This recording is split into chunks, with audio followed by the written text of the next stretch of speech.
శ్రీమాత్రే నమః. మాఘ స్నానం వల్ల కలిగే ప్రయోజనాలు ఏమిటి? మాఘ మాసం యొక్క సామాజిక ప్రాముఖ్యత. భారతదేశంలోని మాఘమాసం చాలా కాలంగా ఎదురుచూస్తున్న వసంత ఋతువు ప్రారంభం మరియు పొడి శీతాకాలం ముగింపును సూచిస్తుంది. చుట్టూ తాజా కొత్త ఆకులు మరియు పువ్వుల పెరుగుదలతో ప్రకృతి మరోసారి వికసించడం ప్రారంభిస్తుంది.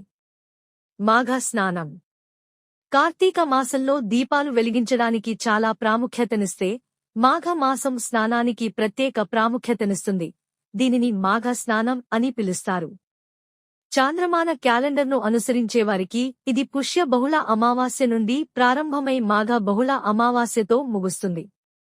ఈ కాలంలో అరుణోదయ కాల సమయంలో సూర్యోదయానికి ముందు ఉదయాన్నే స్నానం చేయాలని సూచించబడింది. ఈ పవిత్ర స్నానం ఏదైనా నదిలో, సరస్సులో లేదా తీర్థంలో లేదా కనీసం ఇంటి వద్ద అయినా చేయడం మంచిది. రోజువారీ దినచర్య, నిత్య కర్మ కాకుండా మాఘ స్నానం తర్వాత మాధవుడు మరియు సూర్య భగవానుడికి ప్రత్యేక అర్ఘ్యం ఇవ్వాలి. మాఘ స్నానం వల్ల కలిగే ప్రయోజనాలు. మాఘమాసం ముందు నెలల్లో చలి మరియు మంచు కారణంగా సరైన సూర్యరశ్మి లేకపోవడం వల్ల శరీరం బలహీనంగా మారుతుంది. మాఘమాసంలో సూర్యకిరణాలు ఎక్కువ వేడిని అందిస్తాయి మరియు అవి నీటిలోని బ్యాక్టీరియాను నాశనం చేయడం ద్వారా సముద్రం మరియు నదీ జలాలకు శక్తినిస్తాయి. సాధారణ ఉప్పు యాంటీబయాటిక్గా కూడా పనిచేస్తుంది మరియు చర్మాన్ని శుభ్రపరచడానికి మన శరీరానికి అవసరం. ఈ అంశాలను పరిగణనలోకి తీసుకుని మన ఋషులు మాఘ మాసంలో 1 ఘడియ 48 నిమిషాలు సముద్ర స్నానం చేయాలని మరియు సముద్ర జలాల్లో గడపాలని సూచించారు. దీని ద్వారా నీటిలో నిక్షిప్తమైన సూర్యకిరణాల శక్తి మన శరీరంలోకి వ్యాపిస్తుంది.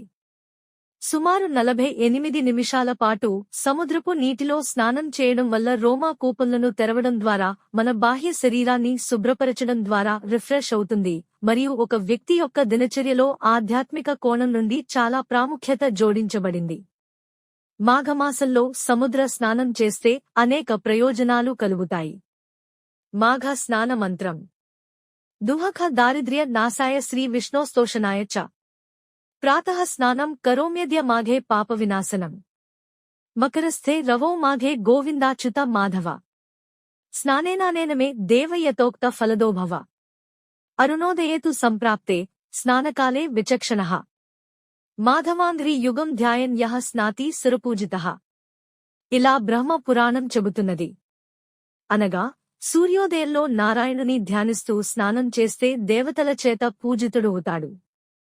ఇక నక్షత్రాలు ఉండగా చేయడం ఉత్తమం. లేనప్పుడు చేయడం మధ్యమం. సూర్యోదయం తదుపరి చేస్తే అధమం. పుష్య బహుళ అమావాస్య నుండే మొదలు పెట్టాలి స్నానాలు. శ్రీమాత్రే నమః.